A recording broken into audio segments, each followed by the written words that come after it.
c'est l'équipe Mercato, dernière émission de l'été. Alors, le Mercato n'est pas fini, évidemment, ça va durer jusqu'au 2 septembre et vous prendrez des nouvelles des transferts dans l'équipe d'Estelle, dans l'équipe du soir, parce que les émissions vont reprendre.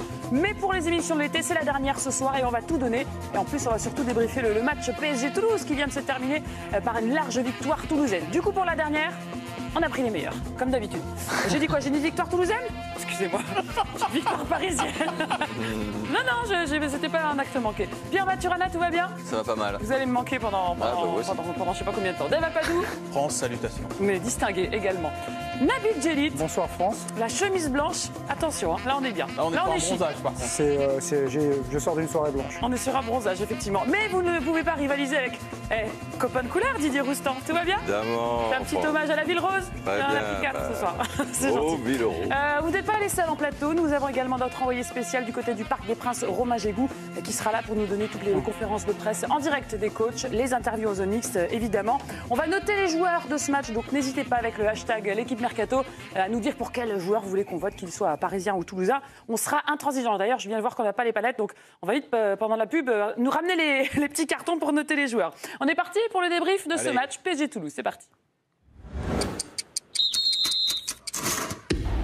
Alors, on va commencer par revoir ce qui s'est passé au Parc des Princes. Les petits soucis de blessure au Parc des Princes. Hein. Ça a commencé à la 10e minute. Quignos, et ça fait 4-0. Avalanche de buts et puis avalanche de blessés aussi. D'où cette première question, messieurs. Blessure de Cavani, blessure de Mbappé. Y a-t-il urgence à recruter? Didier Roustan. Pas encore, mais... Pas encore, mais Nabil. Mais moi je pense qu'il devait déjà recruter. Donc oui. Donc de toute façon, il y a urgence, quoi. Mais il y avait déjà urgence avant, c'est ça? Dave. Même position que Nabil. Ok. Pierre. Si Neymar reste, non. Le coquin. Je sens qu'on va parler de Neymar aujourd'hui. Dave Apadou, allez, vous commencez. Je pense qu'ils de toute façon ils sont courts. Ils sont courts. On le savait l'an passé. Alors c'est très bien. Choupo-Moting il marque un doublé dans cette soirée qui est un petit peu surréaliste. C'est-à-dire que c'est une soirée d'un profond ennui.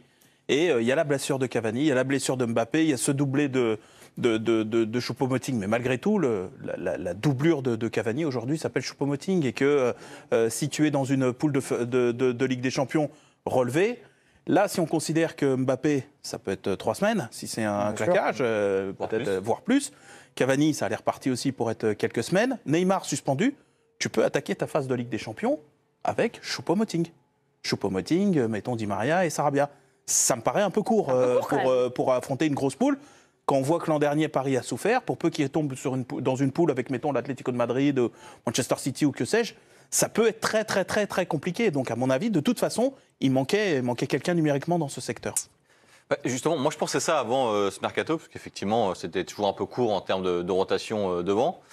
Et je me suis dit, finalement, en s'étoffant un peu au milieu, ils se sont donné d'autres alternatives devant, type Sarabia, type remettre pourquoi pas Draxler un jour, remettre un peu Di Maria devant. Et finalement, tu te disais que en cas de blessure... Draxler, un mois aussi. Non, mais Draxler n'est pas là aussi. Après, là, ils sont dans un concours un peu fou. Hein. Ouais. Mais je veux dire, dans 3 semaines, globalement, tout le monde sera là. Mais ça arrive assez rarement que tu aies 2 neufs potentiels qui se blessent. Non, mais dans 3 semaines, t'as pas Neymar puisqu'il est suspendu. T'auras probablement pas Cavani, vu l'état de la blessure. T'auras probablement pas Mbappé, puisqu'il est. C'est fait un claquage. Et Draxler, c'est un mois. Là, tu m'expliques, pas trop mal, mais après, ils vont revenir. C'est pour après te remettre en problème, parce que tu as recruté d'autres joueurs. Voilà, il va y avoir embouteillage. Forcément, moi, je pensais qu'ils allaient à un moment ou un autre se débarrasser de Choupo-Moting pour reprendre quelqu'un d'autre de plus. Finalement, ils ont bien fait de le garder. Donc, t'en es là. T'es content maintenant d'avoir regardé Choupo-Moting, ça veut dire qu'il y a un problème. Et le départ de Neymar ou pas, tu seras obligé de recruter s'il part, c'est évident. Avant d'aller voir le côté gauche du plateau, on va aller tout de suite en direct du Parc des Princes parce que Romain Gégou était nos yeux du côté de Paris. Comment ça s'est passé dans le stade? Il y a eu un silence de mort quand on a vu les 2 blessures, celle de Cavani et celle de Mbappé. Dites-nous un petit peu les réactions sur place. Et oui, France, avalanche de blessures ce soir, c'est un scénario un peu catastrophe pour le Paris Saint-Germain.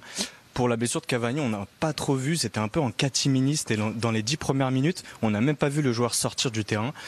En revanche, pour ce qui est d'Mbappé, à la 63e minute, il a fait un gros rush. Il s'est tout de suite arrêté, on l'a vu. Il s'est mis au-dessus des panneaux publicitaires, on l'a vu se tenir la cuisse. Il y a eu un petit peu un moment de silence. Et dès qu'il s'est relevé pour faire le signe de changement, il y a eu une stupeur dans le stade entier. Donc vraiment, je peux vous dire que ça a marqué le stade, le Parc des Princes. Tout le monde était un peu suspendu au geste de Mbappé. Et finalement, c'était pour dire qu'il sortait. Mauvaise nouvelle pour Paris. Mauvaise nouvelle, merci Romain. On reste avec vous pour avoir les conférences de presse dans un instant. C'est quoi la durée d'une blessure? Parce qu'on se souvient que Cavani était absent pendant 3 mois. Là, ça ressemble à un claquage. Ça peut être absent longtemps, quoi. De toute façon, là, on n'a pas assez d'éléments tangibles. On ne va pas jouer à Dr Maboul ou Naboul, dans mon cas. Non, mais c'est vrai, je veux dire. Mais après, effectivement, après, il y a des signes qui ne trompent pas quand vous touchez l'arrière de la cuisse. Bon, il y a de fortes chances que ça soit une petite déchirure ou une élongation. Mais bon, ça, c'est pas 3 jours. Hein. Ça, c'est une certitude. Ça peut chiffrer en 2 ou 3 semaines. Mais pour l'instant, attendons. Ne nous prononçons pas. On ne peut pas savoir. Moi, je rejoins totalement la position d'Eve. De toute façon, même sans ces garçons-là, sans les blessures de ces garçons-là, je pense que pour le Paris Saint-Germain, qualitativement, je dis bien qualitativement, bon, c'est vrai que c'est une soirée qui est paradoxale, parce qu'en même temps, je vais vous dire, il vous faut une doublure à Cavani, solution supplémentaire offensive, et c'est le soir où Choupo-Moting fait une soirée de gala. Mais force est de constater qu'on ne doit pas éditorialiser l'instant et qu'il faut donner un peu de perspective. On sait très bien que le Paris Saint-Germain peut être dans la difficulté sur des gros matchs face à une adversité bien supérieure à celle qu'on a vue ce soir. On sait que Leonardo surveille et privilégie la piste menant à l'Argentin Dybala. Je pense que ce soir, comme tout bon directeur sportif qu'il est, puisque c'est quelqu'un qui travaille bien, qui a jusqu'à présent bien travaillé, des choses pourraient s'accélérer. Et parfois, vous savez, dans la vie, il faut faire confiance aux signes. Et ce soir, il a eu des signes devant lui, puisqu'il perd Cavani la 5e fois en 16 mois. D'ailleurs, ça interroge aussi. Voilà. Peut-être qu'il faut qu'il joue autrement aussi. Il a 32 ans, j'en sais rien, en termes d'effort. Non, mais je sais pas. Un jeu exigeant. Hein. Et puis Mbappé, qui est l'arme fatale, vous la perdez ce soir, en sachant que Neymar, effectivement, n'est pas disponible pour la Ligue des Champions. Je pense que le Paris Saint-Germain doit recruter. Monsieur Didier Roustan, vous êtes d'accord? Maintenant, oui, avec ces 2 blessés, mais moi j'étais sur la ligne de Pierre, puisque de toute manière, si Neymar partait, il était remplacé numériquement. Et on parlait notamment de Dybala. Si en attaque, tu avais, excuse-moi, Dybala, Di Maria, Sarabia, Mbappé, Cavani, Draxler, peut-être Choupo-Moting pour certains matchs, mais encore Draxler, parce que Draxler, tu peux le faire jouer sur un côté, ce qui est son vrai poste. Eh ben, excusez-moi, là, évidemment, tu as Neymar, c'est vrai, qui est quand même suspendu pour les 3 premiers matchs, c'est problématique. Mais tu as 2 de tes 3 attaquants qui sont blessés. Dans n'importe quelle équipe du monde, je veux dire, si demain Salah et comment il s'appelle, on va dire Firmino se blessent, ben il te restera Mané et Origi, et là tu dirais, mais on est trop court. Ben évidemment, si chaque fois il y en a 2 qui se blessent et un qui est suspendu 3 matchs, moi je trouve que c'était suffisant. Là, après, c'est des concours de circonstances qui font que maintenant, il peut se poser la question. Si les 2 ne sont pas blessés ou un seul qui est blessé, je pense que c'était suffisant. C'est un peu la faute à malchance. Non, mais non, parce que ça arrive. À un moment, si tu veux. Oui. On se disait, c'est vrai que, je le disais moi-même, ça arrive assez peu, mais tu regardes les 2 matchs un peu phares de ce soir, tu as le PSG, tu as le Barça. Le Barça, il y a 3 semaines, tout le monde disait où va jouer Neymar, il y a trop de joueurs. Ce soir, le Barça, ils ont Carles Pérez, Rafinha et Griezmann en pointe. C'est leur attaque. On va parler de Barcelone tout à l'heure. Je veux dire, ça arrive que 2 gros joueurs, avec le rythme des saisons actuelles, se blessent. Là, tu as Suarez et Messi sur le flanc. Oui. Là, tu as peut-être Mbappé Cavani. Oui, mais j'aime bien que un haut niveau, pas face à Toulouse, j'aime bien que le remplaçant soit une vraie alternative. Moi, l'année dernière, par exemple, pour parler du cas de Draxler, il se trouve que lui aussi est sur le flanc. Mais dans l'absolu, mettons que ce soit le premier des remplaçants, ce qu'on appelle les 4 fantastiques. Moi, Draxler, quand il rentre, je ne vois pas quelqu'un qui est affamé, je ne vois pas quelqu'un qui est là pour bousculer les hiérarchies. Il me fait penser à quelqu'un qui est à peu près content de son sort. Bon, de toute façon, je ne vais pas déloger Neymar, alors vaille que vaille, de toute façon, quand je rentre... Mais c'est la réalité, il ne peut pas déloger Neymar. Mais, bien sûr, mais... s'il rentre... Et depuis ce joueur, depuis 2 ans... Tu le mets milieu de terrain alors que c'est pas son poste à sa décharge, c'est pas facile. C'est un attaquant, Draxler, c'est pas un milieu de terrain relayeur comme ça. À la limite, il avait fait une Coupe des Confédérations où il avait été très bon et il avait joué derrière le défenseur, l'attaquant central. Franchement, si tu enlèves 3 joueurs à Liverpool. Puisque là, on dit... mais Liverpool est un peu court. Eh ben, ils sont un peu courts. Mais si tu en enlèves 3 à Tottenham, je pense qu'ils sont courts. Si tu en enlèves 3 à Arsenal, je pense qu'ils sont courts. N'importe quelle équipe, ils seront courts. Puisqu'on l'a dit pour Barcelone, là, il a manqué que 2. Il n'en manquait pas que 3. Il manquait Suarez et Messi. Tout d'un coup, tu deviens court. Est-ce que tu es en mesure... Et Dembélé. À partir du moment où tu es à 3, je veux dire, toutes les équipes du monde seront courts. Est-ce que c'est un concours de circonstances, quoi. Oui, est-ce qu'il faut en avoir 7, si tu veux? Parce qu'après, quand les 7, ils sont opérationnels, ça fait un tu peu vois, alors s'il y en a 2 qui sont un petit peu en dessous, comme Draxler ces derniers temps, où il veut pas déloger, comme dit Dave, il veut pas se compliquer la vie, etc. Mais si tu en as 5, et peut-être pour 3 places, parce qu'il n'y en aura pas toujours 4 qui joueront, ça va être l'émeute, ça va être... Donc c'est compliqué. Tu gardes Neymar, tu vas chercher Dybala. Ben oui. Donc tu as Dybala, Neymar, Di Maria, Mbappé, Cavani. Sarabia. Ça va faire Mais du bordel. t'as vu le banc du Real? Est-ce que tu as vu le Bien sûr, Barça? bien sûr. C'est soit tu es avec eux, ou tu as un manager qui est capable de gérer les égos, soit on en a déjà parlé Bien ici, sûr. bah, tu prends un manager qui gère des égos. Moi, je pense. C'est quoi le banc du Real? C'est quoi le banc du Real? Vinicius, Asensio qui s'est fait les croix. Eh ben attends, Asensio, il est non, mais attends, pas le même statut. Jovic, là il y a Benzema sur le terrain, Eden Hazard, tu veux que je continue? C'est pas le T'en même fais 10. statut. Oui, mais C'est la différence entre les grands clubs et les autres. C'est Non, ça vraiment. t'en fait pas 7-8 d'une part, et bah si, deux, pas le même statut. Asensio, c'est un jeune. Si, ça t'en fait 7 ou tu 8. peux gérer. Vinicius, il a 19 ans. Oui. Bon, Tu ok. peux gérer. Jovic, il y a Voilà. une saison. Ils n'ont pas tous le niveau de Benzema ou d'Hazard. Ils sont là pour tu faire vois. des selfies, oui, effectivement.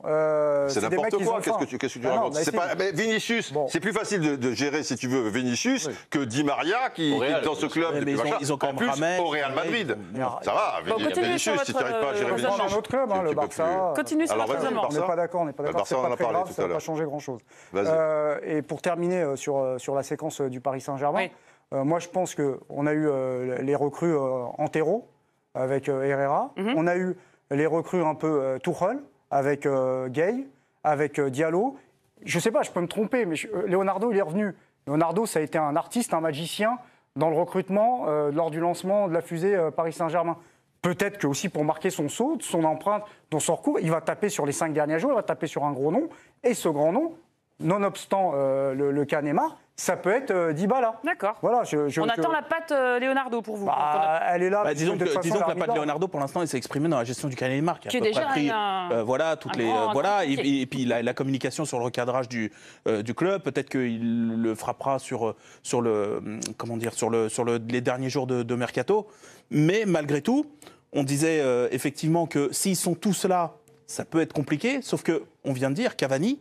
Mine de rien, là, ses états de service depuis 2 ans. Ça a changé la donne. Voilà. Ce soir, on n'est plus dans la même configuration. Voilà, exactement. Et tu te dis, Cavani, c'est quelqu'un maintenant dont tu peux imaginer qu'il ne te fasse pas une saison complète maintenant. Voilà. Et qu'il va falloir le gérer, et qu'il va falloir peut-être un peu mieux le protéger, peut-être travailler son temps de jeu. C'est un peu lui qui commençait déjà à faire les frais des rotations. Peut-être que là-dessus aussi, t'as pas 4 Galacticos devant non plus maintenant. À moins que voilà, ils nous sortent aussi un nom du chapeau. Voilà. Mais oui, mais il reste quand même plus que 8 jours, Tu sais, là, messieurs. quand Beckham est arrivé, personne s'y attendait du côté du Paris Saint-Germain. Combien vous avez dit qu'il restait 8 jours, là. Ouais, pour eux, c'est pas. Ouais, enfin, on va pas recruter Vous savez, 2 jours au avant moment la où fin il du se parle- mercato. au moment Faut où on se pouvoir, parle- Ils ont le Au droit. moment où on se parle, France, lui, quand il est en tribune, il reçoit des textos, il discute avec des gens, parfois il regarde pas le match. Et voilà, c'est-à-dire que c'est très D'accord, volatile, donc ça va demain, très vite. après-demain, quoi. il peut y avoir un nouvel arrivant. Ça peut aller très très vite. Très bien. Surtout à ce niveau-là, quoi. En termes Vous de... doutez. Mais non, mais, t'as je encore un joueur comme Cardi qui est sur le marché. Enfin, t'as des choses. Hein. vous entends dire que s'il y en a qui part, il faut un petit peu Mais de temps. ils n'ont pas quand même un petit problème par rapport au fair play financier. Moi, j'ai entendu dire régulièrement qu'ils ont besoin de vendre De pour cash, avoir ouais. des vraies liquidités. Parce que si tu veux un crack, ça va être 70-80 millions d'euros. Ils les ont. Ah, s'ils les ont. Moi, je Et sais si pas. le fair play financier n'existait pas, je ne me fais pas de soucis. Mais à un moment. Bon, alors, faut juste connaître. pour revenir sur les blessures, là, parce que ça fait Cavani, Mbappé, Draxler, Diallo, il est aussi un peu sorti sur blessure tout à l'heure. Oui, tout à fait. Herrera, Kerrer, il n'y a pas un tout petit problème, là, au niveau Je du crois qu'ils physique parisien ils ont viré le médecin. Là. Le docteur Roland. Docteur Donc, je Roland. sais Le pas, fameux. C'est bizarre. C'est ça que ça peut être lié. Non. Alors non. j'ai une petite bêtise, Non, mais c'est pas Mbappé, lié. on savait que cet été, il s'est pas beaucoup reposé, quoi. Non, Il a fait des tournées Il a- aux États-Unis, non, en mais- Chine. mais Est-ce il que- est- Ils le font tous. les jeunes, Ils le font non. tous. Particulièrement lui. Non, mais tous les grands clubs, je veux dire, font des tournées en Chine, aux États-Unis. Non, mais là, c'était à titre personnel. Je vous parle pas avec l'équipe. oui, mais Lui, tout seul, il a après, fait Oui, mais ils ont des, parce ils que- ont des Oui, mais préparateurs bon. individuels, je veux dire, des gens qui c'est des Formule 1, là, eux, ils sont suivis quasiment tous les jours. Je ne mettrais pas ça sur ce compte-là. Par contre, il y a eu beaucoup de choses sur la préparation. Ouais. Il y a beaucoup de choses qui se sont dites.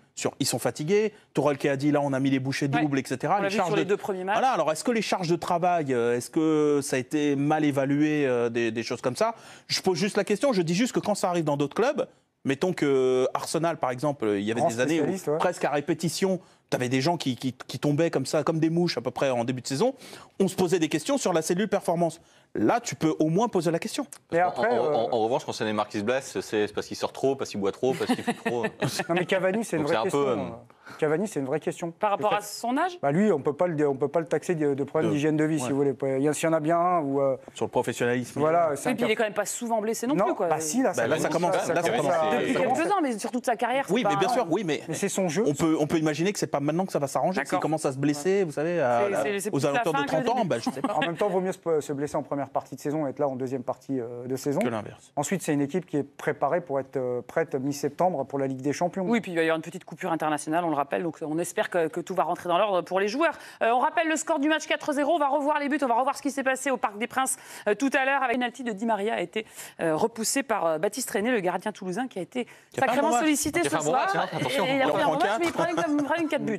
Je voudrais qu'on parle un petit peu de Neymar, justement, du cas Neymar, parce que c'est la question qui arrive maintenant. Avec ce qu'on a vu ce soir, avec les blessures de ce soir, avec peut-être le manque d'efficacité ou pas, vous me le direz. Le feuilleton Neymar, c'est-il clos ce soir, messieurs? Non, clos. Non? C'est-il éteint? C'est-il terminé? Est-ce qu'on n'y aura plus de feuilleton Neymar? Je traduis. Non. C'est pas fini? Bon, pour moi, il ne partira pas. Je peux me tromper, mais pour moi, il est clos. Donc le débat est clos. On ne peut jamais dire ça, mais je vais me mouiller, ouais. Allez, un petit Si je oui. me trompe, je me Dites-moi ferai- un petit oui pour la dernière. Oui, Maintenant, tous les gens vont dire qu'il ne devait pas partir et que tout le monde disait qu'il ne partait pas, quoi. Si j'ai bien compris. Par rapport à ce que Didier, il est clos ou pas le débat ce soir? Le feuilleton Neymar. S'il est clos au niveau des dirigeants du PSG depuis le début, dans leur tête, il est clos. Si ce n'est pas le cas, C'est pas le cas. il n'est pas clos. Non, mais tout le problème est là. Ah oui, mais on n'est pas dans la tête des On n'est pas dans la Non, mais alors en fait, juste, le feuilleton, c'est quoi? C'est ce qu'on va en raconter autour sans en connaître l'issue. Et tant qu'il n'y ait pas, les Anglais disent statement, une décision qui est actée, qui est officialisée, Neymar reste et sera parisien cette saison, tant que tu n'as pas cette déclaration-là, tu ne peux pas empêcher en fait le feuilleton. Tu ne peux pas empêcher que ça bruise de le Real revient à la charge. Barcelone finalement fait une proposition de prêt ou a fait un emprunt pour éventuellement. Et puis la Juve. Tu peux pas l'empêcher en fait le feuilleton. C'est-à-dire que mais le feuilleton dans le feuilleton il va y avoir 5% ou 10% de vrai. Et je parle de l'ensemble du mercato. Le feuilleton il existe tant que Paris a pas de manière claire affirmée. On arrête Ou tout. Neymar. Ou Neymar. Voilà. Et je pense que ça se fera conjointement si ça se fait. Neymar sera parisien cette saison, le feuilleton il va continuer. Avant de vous laisser continuer, on va tout de suite aller voir notre envoyé spécial Romain Gégou, parce que vous souvenez-vous, lors du premier match des Parisiens au Parc des Princes, banderoles, insultes, chants. Alors devant notre télé, on n'a pas eu l'impression qu'il y a eu beaucoup de manifestations, mais peut-être que vous avez aperçu quelque chose, Romain Gégou. C'était pas du tout il n'y a pas du tout de signe de hostilité envers Neymar aujourd'hui? Exactement, France. Feuilleton clos ou pas, je peux pas vous répondre. Ce que je peux vous dire, c'est qu'en tout cas, du côté des supporters, il n'y a pas eu de chants et de messages hostiles comme le Parc il y a 2 semaines contre Nîmes. Mais de là à dire que le collectif Ultra Paris a totalement oublié et pardonné à Neymar, je peux pas vous dire ça. Mais en tout cas, il y a un contraste saisissant entre il y a 2 semaines et maintenant. Et je crois qu'il y a Alain Casanova qui est en train de s'installer derrière vous. Donc on va vite reprendre la parole le temps que vous tourniez la caméra. Il y a eu des consignes ou quoi? C'est quand même bizarre. À 15 jours d'écart, vous vous souvenez la bronca que c'était sur ce premier match? Et là, pas un bruit, pas une toute petite banderolunette, rien du tout. On change d'avis? On commence à se faire peut-être? Je Pour un probable retour? je pense en tout cas que s'il reste, il n'y aura pas de problème notable avec les supporters. Peut-être un petit peu au début pour marquer le coup, mais il ne faut pas s'inquiéter de ça. Avec ce qu'on a vu il y a 15 jours, les insultes, Non, mais je pense que peut-être que les supporters se sont dit que c'était pas spécialement aider Leonardo que de réagir comme ça aussi. Je pense qu'ils ont dû se dire peut-être que ça lui met un peu de bâton dans les roues pour négocier, etc. Peut-être que ça donne du grain à moudre à Neymar pour partir, ce genre de choses. Donc peut-être qu'il y a une espèce d'introspection comme ça. Ils se sont dit bon, on va peut-être attendre un peu. C'était peut-être pas si bien vu que ça. Bon, ça arrive. Et puis, Mais sur le feuilleton. Le deal apparemment il est clair parce qu'on n'arrête pas de me dire depuis 2 mois que Leonardo a dit qu'il voulait 250 millions, 300 millions d'euros et qu'à partir de là il le vendait. Donc qu'est-ce que tu fais si le Real arrive avec 250 millions d'euros mercredi? Bah tu le vends. Mais est-ce que tu Ou changes alors- pas ou d'avis alors avec tu ce qui reviens s'est sur ta passé parole. ce soir? Bah je pense pas. C'est pour ça la question surtout, Bah, dans ce c'est cas, vu les blessures et vu le on n'est contexte. plus vendeur, on n'est problème, plus vendeur c'est- de Neymar. Et Ouais, c'est voilà. clos le truc. Non, mais le problème, c'est aussi la volonté du joueur dans l'histoire. C'est pas qu'une histoire de. Si l'offre, elle arrive, comme l'a dit Pierre, le joueur, il va vous refaire toc-toc. Attendez, vous avez demandé tant, moi je veux partir. Donc ensuite, sachant que c'est Neymar, Voilà. c'est pas le même rapport de force qu'avec Verratti ou Rabiot. Attention. Après, plus on se rapproche de la deadline, et très sincèrement, y on est. s'en rapproche très sévèrement, pour pas dire plus, plus la probabilité, elle est en forte baisse. Entre ceux qui annonçaient qu'il allait partir très rapidement et qu'il y avait un deal qu'il allait trouver avec le Barça, il est toujours là. Parce qu'en 8 jours maintenant, Ouais, c'est-à-dire qu'il faut maintenant que tu te faut se retournes, retourner. que tu aies pris des solutions de rechange. Je pense qu'ils les ont prises. Il ne va pas attendre, si tu veux, Non, que bien Neymar sûr. part. Mince, maintenant je vais Mais faire pour un réfléchir à arrière droit. quelqu'un. Je vais Oui, réfléchir mais- à un arrière oui, mais droit. des Je joueurs- pense que tout ça, Voilà, je pense mais- que tout ça est Vous avez relativement raison. huilé. Oui, bah, Mais- des joueurs comme Dybala, tu peux pas leur dire, écoute, tu attends. Non, je pense que jusqu'au- Dybala, c'est réglé. Voilà. Si ça Eh bien. doit se faire, ça peut se faire même très tard. Il l'a vu, il a vu ses agents, tout ça. Je pense que c'est réglé et Que ça peut intervenir au 1er septembre à minuit, quoi. Moi, je Juste pense après Neymar part, Dybala arrive. Quoi. Moi, Ça je pense va se que faire comme ça. Dybala qu'il peut est arriver sans que Neymar parte. Également. Très bien. On va reprendre notre débat dans un instant, mais on va retourner tout de suite du côté du Parc des Princes où Alain Casanova, l'entraîneur toulousain qui a perdu ce soir, est au micro de Raymond Gigot. On y va. Je pense que pendant 50 minutes, au moins on a eu le mérite de les faire douter. Je pense que notre plan de jeu a été assez intéressant, même s'il avait fallu avoir un peu de réussite, même s'il a fallu que Baptiste René soit performant sur la première mi-temps. Je pense que en étant un petit peu plus juste sur quelques ballons récupérés, un peu plus fin dans nos prises de décision, un peu plus juste dans nos dernières passes. Peut-être qu'on aurait même pu marquer sur la première mi-temps. Mais ensuite, une deuxième mi-temps beaucoup plus difficile, où à partir du moment où au bout de 5 minutes, vous encaissez le premier but, ça devient très difficile. Rapidement, vous encaissez un deuxième. Et là, l'équipe a l'impression que ça va être impossible de revenir au score. On tente de revenir en étant un peu plus haut dans le terrain, en changeant de système. Mais on laisse des espaces et ça devient plus dur pour nous. Je pense que le score est dur, le score est sévère par rapport à ces 50 minutes de notre équipe. Mais c'est le haut niveau, c'est comme ça. Et je suis frustré et déçu pour mes joueurs, mais en même temps, il y a des choses sur lesquelles on va pouvoir s'appuyer, sur lesquelles on va pouvoir travailler. Gafar Darwan pour le newspaper Corsa News. Votre équipe a été énorme en première mi-temps. A été énorme en première mi-temps. Énorme. Oui, mais en base de régime de deuxième mi-temps. Pourquoi? Baisse de régime. Oui, deuxième mi-temps. Vous savez contre qui on jouait quand même ce soir. Je veux dire, il n'y a rien de facile. Je pense que pendant une mi-temps, pendant 50 minutes, on a quand même beaucoup couru, on a beaucoup subi. On était parti pour jouer en 5-3-2. On a réajusté très rapidement en 5-4-1. Ça demande beaucoup d'efforts. Il faut absolument fermer les espaces intérieurs parce que sinon, ils vous fixent très très vite. Et à partir de là, la profondeur ou la largeur est très vite utilisée. Donc, il faut faire des efforts. Vous savez, je ne sais pas combien on a eu de possession sur cette première mi-temps, mais ça ne doit pas être énorme non plus. Ensuite, il faut être capable d'une position basse, quand vous récupérez le ballon, de sortir très vite et puis d'exploiter les espaces qu'ils peuvent laisser derrière les latéraux. Donc, ça demande énormément d'efforts qui peuvent être soutenus et tenus si vous êtes un petit peu récompensé et puis si vous avez la possibilité d'ouvrir le score. Malheureusement, quand vous prenez un premier but, je pense que ça devient compliqué et physiquement, on a eu une deuxième mi-temps plus difficile.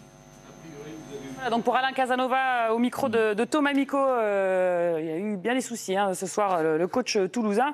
On va revenir sur le cas Neymar. On aura le coach Thomas Tuchel, évidemment, dans un instant, toujours en direct depuis le Parc des Princes. Mais cette question que je vous repose encore une fois, est-ce que le feuilleton Neymar est clos ce soir, vu le contexte, vu les blessures, vu la fin du mercato qui approche? Vous me dites il peut se passer n'importe quoi, mais est-ce que le PSG n'a pas tout intérêt à dire? Moi, j'ai pas dit qu'il pouvait se passer n'importe quoi. J'ai dit que tant qu'il n'y ait pas de déclaration nette, claire, les spéculations vont continuer. C'est le débat de l'été. C'est le débat de l'été. On ne parle que de ça. On va parler de rien d'autre. Mais moi, j'ai l'impression quand même que là, plus on se rapproche de la fin, plus ils ont intérêt à clore. Et peut-être même pour pouvoir utiliser Neymar dès dimanche prochain.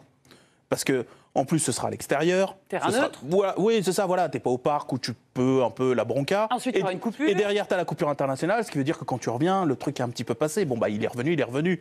Et je me demande s'il travaille un petit peu cette espèce de petite musique là qu'on commence à entendre là depuis quelques jours. C'est pas un si mauvais garçon. Les joueurs qui commencent à dire il vaut mieux qu'il reste. Tourelle qui dit mon équipe avec Neymar, évidemment qu'elle est plus forte. Une bonne équipe, c'est une bonne équipe, c'est une équipe avec Neymar. Ils ont toujours dit ça. Oui, bien sûr. Joueurs et l'entraîneur. C'est vrai, mais tu sens que ça s'intensifie. Les supporters qui font pas de bruit ce soir. Voilà, je pense qu'on est en train de préparer en fait. Ils sont arrangés entre eux parce que ça faisait peut-être pas l'unanimité. Certains supporters n'ont pas trop plu à d'autres, etc. Ils ont dû se réunir et mettre un petit peu pédale douce par rapport à ça. Mais encore une fois, je ne pense pas que ça sera le problème. Après, Neymar, c'est quelqu'un qui est assez fort. Enfin, tu vois qu'il y a eu la pression dans X choses dans sa carrière, même s'il est sifflé un peu à domicile. Après, c'est à lui de prouver, de montrer. Et puis il va te faire 3-4 grands matchs. Il va te gagner 3-4 matchs. Je te dis, le tout est de savoir si le PSG, au départ, voulait vraiment le vendre, ou est-ce qu'ils ont donné l'illusion de vouloir le vendre, sachant que personne ne pouvait s'aligner, parce que je te rappelle quand même qu'ils ont demandé 300 millions d'euros. Ouais, ça veut dire que si demain, même s'il y a quelqu'un qui met 230 millions d'euros sur la table, ils peuvent très bien dire non, on a dit 300, on est très loin. Et tu continues, et tu gagnes du temps, et à un moment, tu arrives au 2 septembre, et c'est terminé. Donc, c'est ça qui est fondamental. La question peut se poser, puisque, tu vois, ils ne poussent pas quand même beaucoup pour arranger les choses non plus, puisqu'il y a quand même Barcelone et même le Real qui ont demandé la possibilité de payer. Ils n'ont pas l'air de vouloir le vendre à trop prix. Oui, t'as raison. Oui. Tu vois, on ne peut pas dire que. Oui, vite qu'on s'en débarrasse. Après, c'est aussi particulier, c'est un club quand même particulier. Il y a peu de clubs qui peuvent se permettre de dire à 200 millions, on ne vend pas. C'est-à-dire que le PSG, ils ont fixé une espèce de règle qui leur convient à eux, parce qu'eux, ils pourraient le faire. Si jamais... Sauf si, au fond d'eux-mêmes, ils désirent vraiment vendre. Donc, tu vas faire aussi certaines choses pour arranger les autres. Mais là, pour l'instant, j'en vois pas beaucoup. Mais tu vois, si t'es, tu peux. Enfin, si City dit j'ai un joueur, je veux le vendre 300 millions d'euros, Paris, ils peuvent arriver et dire bah oui, nous on les a, pas de souci. Eux, c'est une règle qui peuvent s'appliquer qu'à eux finalement. Avec le fair play financier, ils peuvent plus. Hein. Ouais, s'il y a City aujourd'hui qui dit 300 millions d'euros. Il y a 2 ans, ils prennent 2 joueurs pour 400 millions d'euros. Enfin, tu vois, bon. Oui, en 2 ils sont passés entre les balles et ils ont eu quand même. Mais c'est globalement une règle que seul le PSG peut s'appliquer et appliquer aux autres. Parce que finalement, ils ont tellement d'argent. Ça se demandait en mettant des exigences, si on en croit ce qui se dit, aussi hautes et aussi inflexibles. Ça se demandait si, ils avaient vraiment l'intention de le vendre. Voilà. Et compte tenu... Je pose la question. Voilà. Et de se dire, en fait, on fait une démonstration de force et de fermeté sur le cas le plus emblématique qui soit et qui pose problème en termes de remise en cause de l'institution parce que Paris n'est pas assez fort pour Neymar, etc., etc. Ça se demandait si... Plus ça va, plus je me dis, mais c'est quand même terrible. S'ils voulaient vraiment le larguer, si c'était si un problème que ça, ils auraient peut-être... Parce que ce qui est important, c'est qu'ils doivent donner l'illusion à Neymar qui veut partir, qu'on t'enferme pas. Oui, bien sûr. C'est ça qui est important. Alors, c'est complètement faux. Non, mais il le joue un peu comme ça en disant, regarde, on n'était pas dedans, mais personne ne s'est mis à... Il le joue comme ça. Ce qui est certain, c'est que si Neymar est encore là le 2, c'est qu'ils ont joué comme ça. Ils ont joué comme ça. Moi, je trouve que c'est... à court terme, évidemment, s'il a fait position de force, le club qui en sont agrandis. Moi, je trouve pas. Personnellement, je trouve que philosophiquement, quasiment, il y a un truc pas terrible de se dire que notre moyen de pression, c'est l'argent. C'est-à-dire de se dire, tiens, Paris, comme ils peuvent se dire, moi je le garde à 300 millions d'euros, c'est 300 millions d'euros ou rien. Ouais, c'est du foot business. Mais notre moyen de pression, il est sous contrat. D'accord, mais il est sous contrat quand même. Non, mais il y a plein d'autres grands clubs qui peuvent faire. Oui, mais sous contrat, ça veut dire qu'il fait quoi? S'il veut pas prolonger dans 2 ans, eux, ils veulent quoi, Paris? Ils vont vouloir. Il ne prolongera pas dans 2 ans. D'accord, mais le contrat, ça arrange toujours à une certaine période. Ça t'arrange qu'il soit sous contrat 3 ans avant, mais par contre, 1 an avant, ça t'arrange plus que ce soit sous contrat. Tu vois, c'est ça qui est un peu particulier avec Paris, je trouve. Je veux dire, ils l'ont toujours payé rubis sur ongle. Bien sûr, le gars se blesse 2 fois. C'est pas de sa faute. On lui en veut pas, mais on peut estimer qu'il peut être un peu redevable, qu'il la fasse sa grande saison. Et lui, finalement, au bout de la 2e saison, il s'est blessé 2 fois et tout. Il dit, je veux partir. Excuse-moi, je suis dans la position de Paris. Mais ça, c'est un problème. Je me dis, c'est un peu dur quand même. Et le gars est sous contrat, je ne vais pas faire de cadeau non plus. Moi, je trouve que le message de base du feuilleton Neymar, pour moi, il est terrible. C'est un joueur qui a voulu à tout prix partir de Barcelone et qui, 2 ans après, veut à tout prix y retourner. Enfin, il y a quand même un problème. Il y a un moment où... Oui, mais c'est passé des choses dans l'intervalle. D'accord, mais ça renvoie, je trouve, en termes d'image, à un vrai problème. Pour les autres grands joueurs, je me dis, il y a quand même un truc qui s'est mal passé avec l'un des plus grands joueurs, l'un des meilleurs joueurs du monde actuellement. Oui. Qui ne marche pas à Paris, pourquoi moi j'irais là-bas? Il y a un truc qui ne va pas. Si en plus je veux partir, comme tu l'as dit, pourquoi moi j'irais? On te met 30 millions sur la table de salaire, t'inquiète pas. Ils vont pas aller regarder la biographie de Neymar. Non mais je veux dire, de toute façon c'est aux conditions du vendeur. Personne ne peut aujourd'hui les remplir. Et on parle beaucoup du transfert, c'est vrai, mais il y a un truc qu'on oublie, c'est le salaire. Et le salaire, il faut l'aligner, parce que les joueurs qui font des efforts, j'en connais, mais pas à 20 ou 30 ou 40%. Et ensuite, son salaire, il peut déséquilibrer aussi un vestiaire. Ça, il ne faut pas l'oublier non plus. Parce que, par exemple, Pogba, du côté du Real, c'est rentré en ligne de compte. Alors certes, c'est pas le même joueur, je suis d'accord. Et Neymar, on va peut-être plus facilement accepter qu'il ait le plus gros salaire. Je pense que Ramos peut l'accepter. Non, mais voilà. Je pense. Et à Barcelone, je pense que vu le salaire de Messi et tout, et si c'est Messi qui le veut, et il aura sali un peu. Mais franchement, il y a des... Dans certains clubs, je te rejoins. Je pense qu'il y a des chances qu'on... j'ai l'impression qu'il va rester, non? On a tous l'impression qu'il va rester, mais je vous demande pourquoi est-ce que Paris aujourd'hui prend pas position? Pourquoi ils disent pas c'est terminé, on a besoin de toi? Parce que je t'explique. Mais tu m'expliques mal. Alors, je vais essayer d'être plus clair. Si Paris a décidé de le garder depuis le début, d'accord? Ils n'ont pas intérêt à dire à Neymar, c'est comme ça et puis c'est tout si tu n'es pas content. Tu ne peux pas faire ça avec Neymar, tu peux faire ça avec certains joueurs, tu ne peux pas faire ça. Donc, il faut donner l'illusion que jusqu'au bout, ils ont essayé. Voilà, on a essayé, on a truc. Tu vois, les autres, ils ne s'alignent pas, ils ne te veulent pas tant que ça. Nous, on a essayé. Parce que si tu gardes Neymar, il faut garder quand même un joueur qui ne va pas mettre 4-5 mois avec un rat dans la cervelle en se disant « Pétard, mais ils m'ont tenu, j'ai le bras comme ça, ils n'ont pas été réglo. » Voilà, donc il faut que jusqu'au bout, voilà.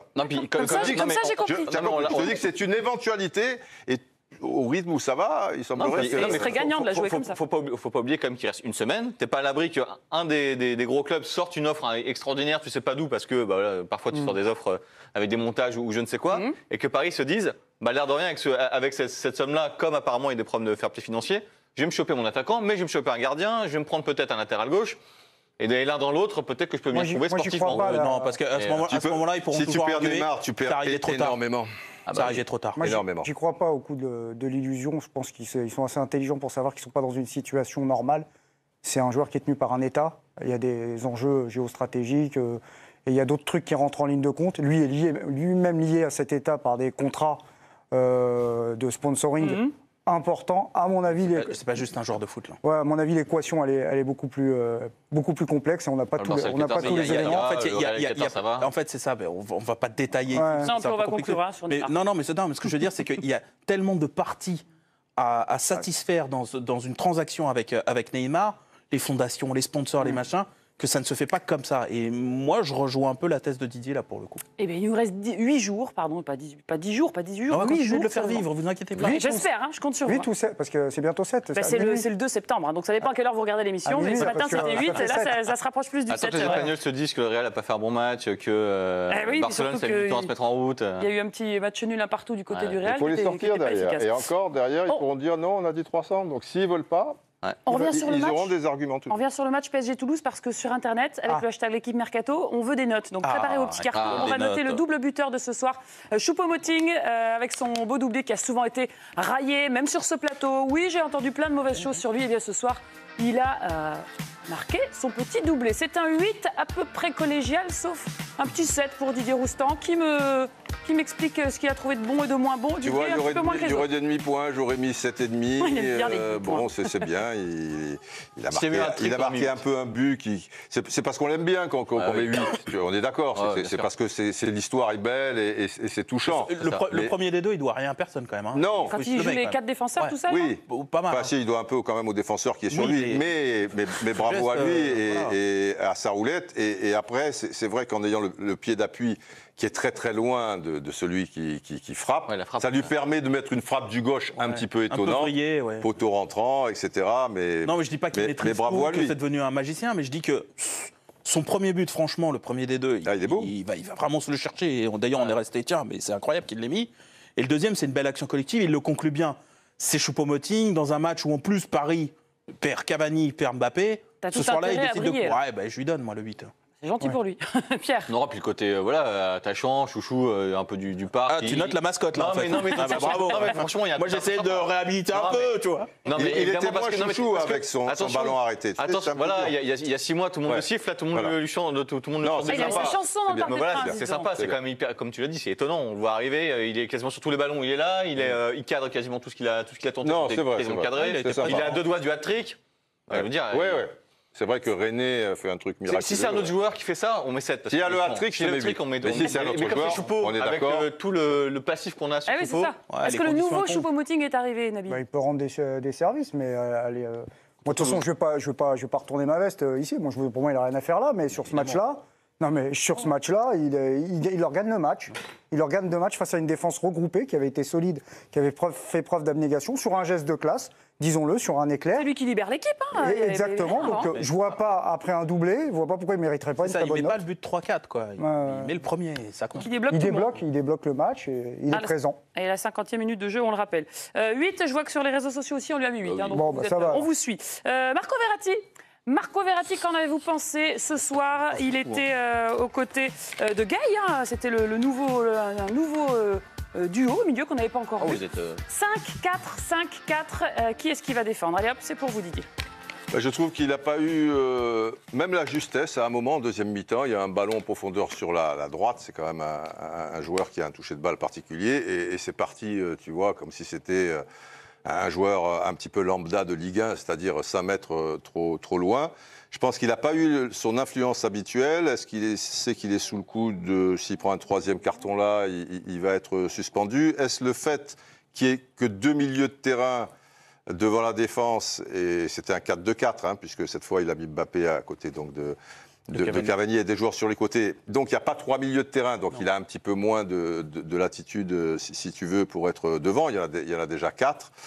Mais je ne l'ai pas trouvé. Et je mets aussi certaines notes peut-être un peu dures, comme le 4, par rapport au talent du joueur. Verratti, c'est un merveilleux joueur, donc il doit faire beaucoup mieux. Voilà. Si c'est un joueur moyen, je lui mets 5. Déjà contre Rennes, je l'avais trouvé un peu en difficulté. J'avais trouvé qu'il avait subi le pressing. Et là, pareil, il n'était que 2 avec Marquinhos qui était peut-être toujours... Peut-être que c'est un système qui lui convient peut-être un petit peu moins. On se souvient du grand Verratti dans le milieu à 3 avec Matuidi et Mota, ou avec Rabiot quand c'était Rabiot.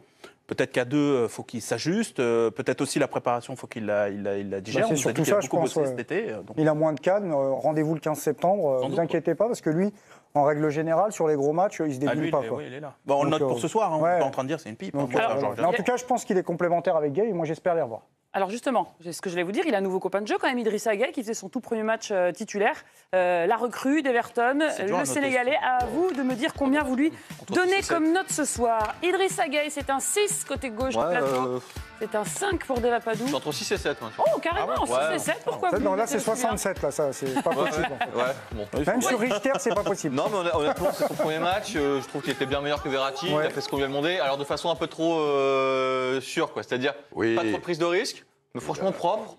Pas de boulette, pas de faute de quart, comme on dit en ski. Non, pas mal. Franchement, il a fait ce qu'on lui a demandé. Il a que 15 jours d'entraînement. Voilà. Non, mais je pense non, mais lui, il va gagner sa place. Je trouve qu'il était bon, comparé à Verratti qui était beaucoup moins bon. Qu'est-ce qu'il notait moins bien? Non, on était pareil. Moi, je pense qu'il est dans son registre, dans son rôle. Il a du volume. C'est un joueur qui est juste techniquement et qui a franchement une carte à jouer cette saison au Paris Saint-Germain. D'autant que lui, il n'arrive pas avec une pression démesurée. C'est pas un grand nom, entre guillemets, sûr de ça du football. C'est-à-dire sur la pression. Et parce qu'en fait, il vient sur un poste. Il y a Thomas Tuchel. Le poste. Thomas Tuchel arrive Thomas Tuchel. Alors on y va au micro de Thomas Nico. On va se marrer. Bonsoir Thomas. Bonjour. Loïc Tanzi, RMC Sport. Est-ce qu'on peut commencer par avoir des nouvelles des 3 blessés de la soirée, s'il vous plaît? Oui, mais je pense que je ne peux pas donner des nouvelles. On doit attendre des examens, des examinations demain matin. Et après, on peut dire plus de choses maintenant. Oui, ils sont sortis et sont 2 choses musculaires de Eddie et Kylian. Et Abdou, il a pris un coup sous la yeux, ou c'est quoi? Oui. Dessous, oui, ici. Et voilà, on doit attendre demain. Est-ce que vous savez pourquoi c'est déjà bloqué la saison dernière? Il y a autant de blessés Paris Saint-Germain. Il y en avait même avant vous, sous Laurent Blanc, sous Naïri, il y avait eu le dernier. Encore cette année, il y avait Oui. Oui, c'est trop, mais ce sont des blessures différentes. Chaque blessure est différente. Et on cherche toujours, c'était, oui, aussi pendant les dernières saisons, à la fin aussi, où, oui, on va chercher et on va continuer de chercher, on va continuer avec la planification, de le workload et toutes les choses comme et contrôler avec GPS que on fait tous. Mais c'est une situation pas facile. Et c'est un peu trop parce qu'on a besoin chaque joueur dans les groupes toujours pour améliorer pendant l'entraînement, pour donner des matchs, pour avoir des compétitions sur des postes. Et maintenant on a une situation difficile encore et c'est un peu trop pour le troisième match dans une compétition.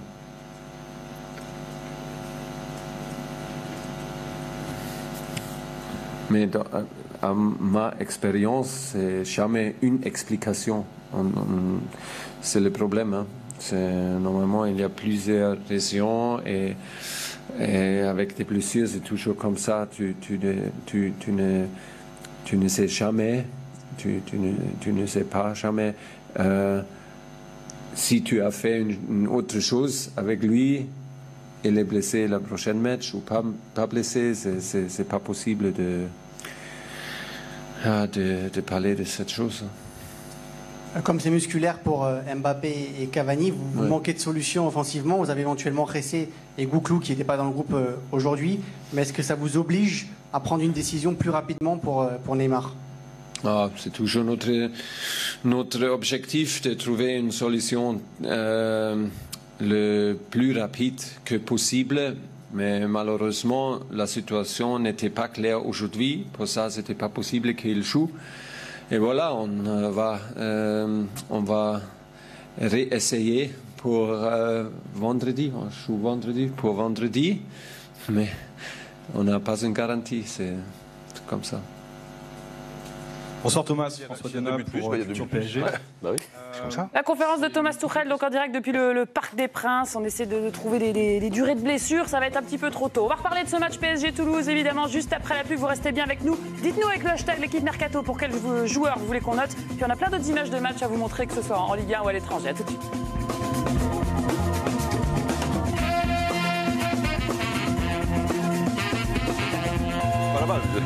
On est de retour dans l'équipe Mercato, la dernière de l'été. Attention, j'espère que vous avez encore plein d'infos à nous dire. On a beaucoup débriefé le match PSG-Toulouse. On va en reparler encore un petit peu dans cette deuxième partie, mais on va voir aussi d'autres matchs et puis parler un peu de Mercato parce que c'est le nom de cette émission. Vous êtes toujours chaud, vous êtes toujours là? Eh oui, plus que jamais. J'ai l'impression d'être une petite jette en soirée. Vous êtes chaud, vous êtes toujours là? Ça tombe bien. Alors on y va. Il n'y a pas que du football dans la vie. Il s'est passé pas mal de choses cette semaine et notamment ce week-end sur notre bien-aimée antenne, sur la chaîne L'équipe. On vous diffuse les mondiaux de judo en ce moment. Ça a commencé aujourd'hui en direct de Tokyo. Alors pas de médaille française malheureusement. En revanche, le meilleur résultat du jour est pour Mélanie Clément en moins de 48 kilos qui combattait pour la médaille de bronze. On va voir la fin de son combat avec Gévry Zeman et Fred Le Cagneux au commentaire. Petite heure maintenant du côté du Parc des Princes, PSG Toulouse, ça s'est mal passé du côté des blessés. On va tous être d'accord pour dire que c'est le gardien Baptiste René qui s'en sort le mieux. Quelle note on lui met? Un petit 7. Ah 8, bien Dave. 7, 8, carrément 8, il s'est pris 4 buts, on lui met 8, c'est normal. Ils auraient dû en prendre 8 sans lui, donc voilà, je veux dire, il a à peu près tout fait. Il a arrêté un pénalty. Voilà, s'est pris une balle à bout portant qu'il a bien dévié. Il a longtemps retardé l'échéance parce que Mbappé était chaud d'entrée de match. Ouais. Alors, c'était pas à chaque fois les arrêts de Gordon Banks contre Pelé, mais c'était des beaux arrêts quand même. Et non, franchement, il fait un bon match. Lui, il en sort grandi de ce match. Si tous les Toulousains étaient à ce niveau-là, oui. Ouais, mais on peut dire un mot de Toulouse. Moi, j'ai une frustration très rapidement. Ils en ont pris 4 et certes, ils ont essayé de défendre, ils ont été courageux.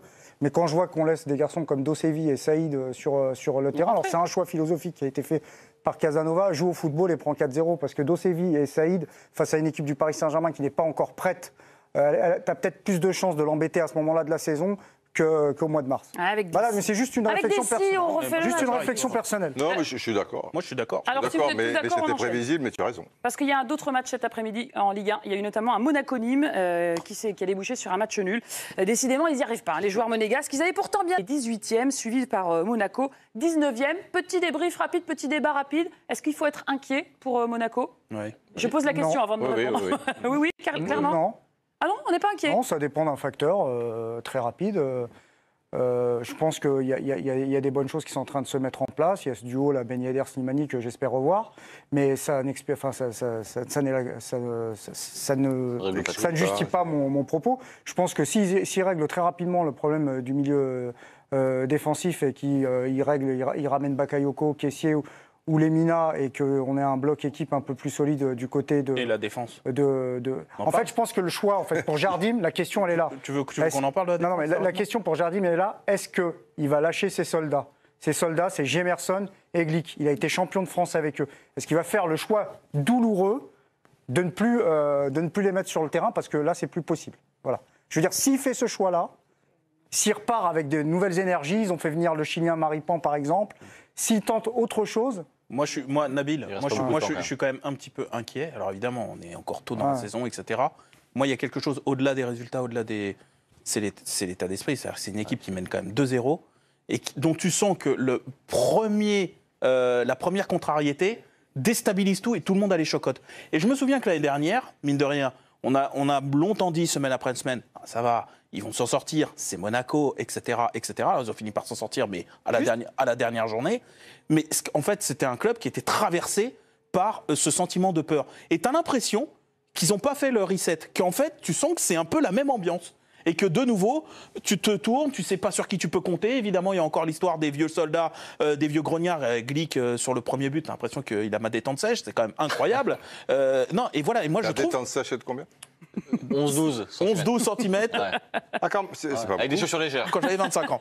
Non, ce que je veux dire, c'est que tu sens que l'atmosphère, elle est toujours aussi pesante. Et moi, je dis que c'est pas un bon signe quand même pour entamer une saison. Moi, je pense qu'il y a un gros problème effectivement d'atmosphère, que le retour de Jardim, ça n'a pas été bon du tout. Ouais. Alors, on l'attaque pas comme Thierry Henry, parce qu'effectivement, lui, il avait réussi des choses avant. Beaucoup de joueurs ont du mal avec lui. Ouais. Tu as raison, c'est vrai que Glick et Gemerson, qui eux avaient été très durs avec Henry, et ça a été l'un des problèmes, ce problème d'Henry.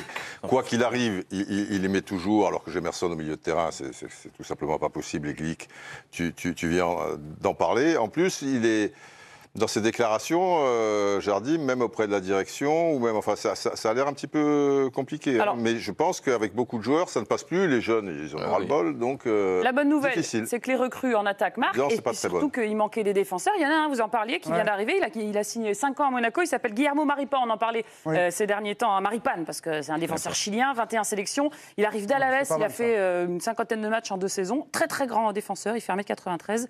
Voilà, enfin, un défenseur à Monaco. Ça va peut-être résoudre quelques problèmes ou pas? Oui, parce qu'ils ont besoin. C'est le jeune Badiachil qui est un joueur encore en développement, qui a un fort potentiel. Mais moi, pour moi, le problème, c'est Glick et Gemerson. Je vais revenir dessus. Gemerson, c'est un couteau suisse en berne, si je puis me permettre. Un coup sentinelle, un coup dans l'axe. Oui. Et là, vous le mettez latéral droit. Il prend un bouillon incroyable face à Philippe Otto. Et voilà, il va falloir des choix. Mais Maripan, je me suis renseigné. Alors, on verra. Hein, ça veut dire, vous pouvez ramener des noms et c'est pas pour autant que vous êtes au bon endroit. Bon, c'est quand même un garçon qui va apporter... Tu as aussi le droit d'être inquiet par rapport juste aux objectifs du club. Il y a un moment, ils ont quand même envie de retrouver un peu au moins le top 5 de la Ligue 1 française. Et tu as quand même l'impression que ça ne sera pas cette année. Ben Yedder, il respire trop le foot. Ça va faire beaucoup de bien. On va écouter les joueurs à l'issue de cette rencontre. Justement, ils sont au micro de Mickaël Lefebvre. Et ils reviennent sur ce malheureux match nul de partout. Oui, je pense qu'on a été bien avant l'expulsion. On a eu 2 occasions, on a réussi à marquer 2 buts. Je pense que ça a été sévère un petit peu le rouge. Il aurait pu donner un jaune. Ça a tout changé. Après une expulsion, que c'est un ballon contré, Gemerson. Moi, je suis ici à 2 minutes avec Philippe Otto et j'ai regardé la jambe de Loué intacte. Pas une petite touche, rien. Je pense qu'il faut être moins dur avec nous déjà. Il faut être moins dur avec nous. C'est le foot, c'est un sport de contact. C'est pas à chaque fois qu'on touche l'adversaire, c'est un carton rouge. Parce que je regarde beaucoup de matchs et nos autres matchs n'est pas comme ça. Nos autres matchs, je regarde tacle, beaucoup pire que ça. Il est jeune, et ça va, et c'est bon, il laisse jouer. C'est plus compliqué, surtout dans les jambes. C'est vrai que jouer à 10 contre 11, c'est vraiment très compliqué. Après, je pense qu'on aurait pu quand même tenir ce résultat. Mais ça ne s'est pas fait, c'est dommage. L'attaque a marché très bien. La défense a marché très bien. Quand nous sommes 11 contre 11, équilibré, nickel, pas beaucoup de problèmes. Même l'adversaire, c'est un peu morte. On n'a pas le goût de défaite parce qu'on prend quand même un point. On lance, on va dire, notre saison. Mais c'est vrai qu'on est un peu déçu quand même de ne pas avoir pris les 3 points. Non, parce que Monaco joue toujours pour gagner. C'est jamais un match nul, c'est un bon point. Voilà, le match nul, le bon point donc pour Monaco selon Leonardo Jardim, alors qu'il menait quand même 2-0. Il y avait un autre match, Strasbourg-Rennes, 3e victoire d'affilée pour le Stade Rennais, grâce à un but de Clément Grenier sur une... Très doué, mais avec des mauvais choix, avec une actualité hors foot qui était invraisemblable, à planter des voitures contre des arbres, etc. Oublier son passeport. Ouais, mais vraiment, d'une immaturité, et il fait partie de ces joueurs, on se dit, il va jamais y arriver, jamais se recadrer. Et je trouve que ce qu'ils font à Rennes avec lui, franchement, c'est pas mal.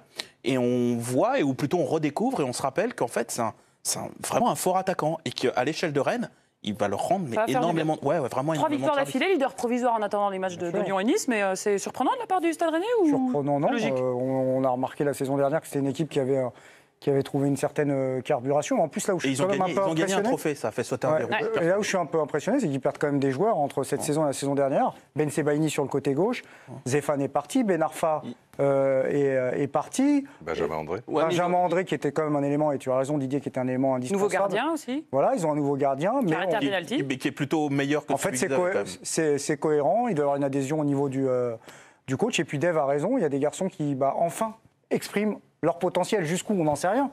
Mais Nyang, par exemple, c'est l'illustration parfaite. Mais ils sont short en effectif quand même. Ils ont un beau 11, je trouve qu'il est assez cohérent, etc. Avec un maillot surtout. Mais ils ont un petit effectif, ils ont pas beaucoup de bancs. Je trouve que s'il y a un ou deux joueurs qui se blessent, là, ils sont un peu moins bien quand même. Ils ont un beau 11. Il leur reste une semaine aussi, puisqu'on est dans une émission de Mercato. Je pense qu'Olivier Létang, jusqu'à présent, il travaille bien. Ils sont sur des profils. On parle d'Ensoki, par exemple. Ils vont certainement encore recruter. Est-ce que je vous emmènerai pas un peu en Espagne? Oui. Ça dépend où. Venga conmigo, parce qu'il y a eu un Barça Betis Séville, mes petits amis, les Français ont brillé. Victoire 5-2 du. Pénal, c'est quoi alors? 5-2. 5-2, wow. C'est un super match, du rythme, du jeu des deux côtés. C'est agréable. Vous n'avez pas beaucoup regardé PSG Toulouse. Tu vois, en fait, comme j'ai deux yeux, ça faisait comme ça. Bon, les Français, là, les 3 premiers buts, du 100% français, Fekir, doublé Grisou. Alors Fekir, effectivement, ça va lui faire du bien, même si on ne l'attendait pas aux bêtises. Mais enfin, c'est surtout Griezmann, l'actualité pour le coup. Messi n'était pas sur le terrain, Suarez n'était pas sur le terrain. Dembélé a mal à la cuisse. Il a quand même mis tout le monde d'accord sur ce match-là et c'est aussi une manière pour lui de se faire adopter par le public catalan.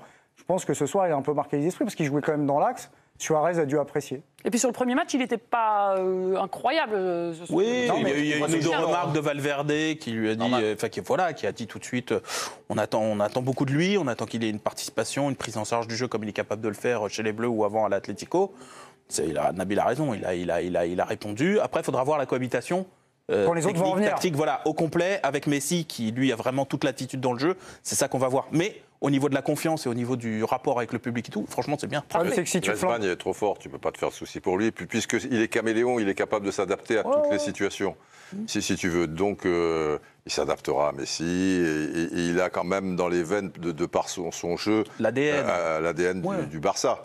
Effectivement, s'il est exilé au côté gauche, c'est toujours très compliqué à Barcelone. Mais Valverde ne va pas faire ça. Il se rapprochera quand même un petit peu de l'axe. Il ne va pas être le long de la ligne de touche. C'est un joueur qui fait beaucoup d'efforts, qui participe beaucoup au jeu. Donc, au contraire, c'est quelque chose, en sachant que Suarez pique un peu du nez, Messi a tout intérêt à s'appuyer sur le talent de Griezmann, et il le fera. Okay. Je viens d'apprendre. On vous dérange peut-être. Je viens d'apprendre que Adil Rami a trouvé un club. C'est notre C'est signé du jour. Je ne sais pas si on fait un jingle pour ça. En tout cas, c'est signé, jingle. Excusez-moi. Ouais. Il y en a eu plusieurs, mais on va regarder que lui. Ou pas de jingle, hein. Alors on y va. Il est arrivé, ça y est, l'ancien défenseur de l'OM, il a enfin trouvé où poser ses valises. Ce sera à Fenerbahçe, bien sûr. Il est arrivé ce dimanche à l'aéroport d'Istanbul avec sa sœur Afida, qui s'occupe de ses intérêts. Oui, c'est une des places fortes du football turc, un championnat qui est quand même compétitif. C'est un des géants d'Istanbul. Beşiktaş, Galatasaray, Fenerbahçe, c'est un garçon passionné, passionnant, qui va aller à la rencontre d'un public passionné. Passionnant, il avait des possibilités. Un public passionnant. C'est quoi un public passionnant? Passionné, je comprends. Passionné, je veux, mais c'est des gens, public passionnant. C'est des gens que, en fait, des fois, quand tu vas dans des stades, tu regardes pas les matchs, mais tu regardes le public parce que c'est incroyable. Voilà, donc. C'est un public passionnant, d'accord. Bon, très bien. Tu veux que je te. Non, tu veux mettre des notes? Je connaissais pas cette expression. C'est la musique, c'est la fin. On est tout contents. Il est peut-être qu'on en reparlera demain dans l'équipe d'Estelle. C'était la dernière de l'équipe Mercato. On se retrouvera sûrement l'hiver prochain pour le petit marché de Noël. Mais le Mercato continue jusqu'au 2 septembre et vous retrouvez l'équipe d'Estelle, l'équipe du soir pour avoir toutes les dernières infos. Merci à tout le monde d'avoir travaillé sur cette émission pendant tout l'été. Merci à toutes les équipes et merci à vous surtout et à vous d'avoir été si nombreux. 10 sur 10. Ah ouais, mettez-moi des notes. Ouais. Attention, tu mets un 3 toi. Bonne soirée à tous sur la chaîne. Ciao.